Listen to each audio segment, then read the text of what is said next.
হামলায় ১৩ জনের যাবজ্জীবন সাজা। আগামীকাল বাকি ১০ জনের সাজা ঘোষণা। যাবজ্জীবন সাজাপ্রাপ্তদের ১০,০০০ টাকা জরিমানা, অনাদায়ে আরও ৩ মাসের কারাদণ্ডেরও নির্দেশ আদালতের।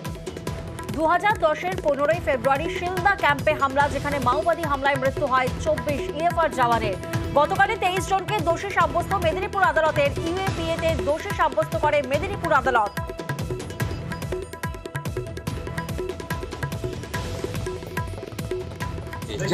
যারা সাক্ষী দিয়েছে তারাও কাস্টডিতে ছিল, তারাও আসামি, তারাও পুরোটা কি সাজানো হচ্ছে নাটক? পুরোটা সাজানো। আর্মস অ্যাক্টে যে স্যাংশন করা হয়েছে এটাও সঠিক নিয়ম মেনে স্যাংশন করা হয়নি।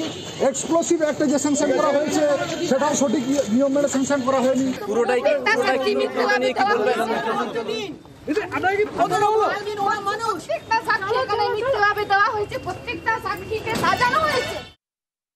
যারা ঘর থেকে যাদেরকে তুলে খেটে খেত তাদেরকে সাজা দিল।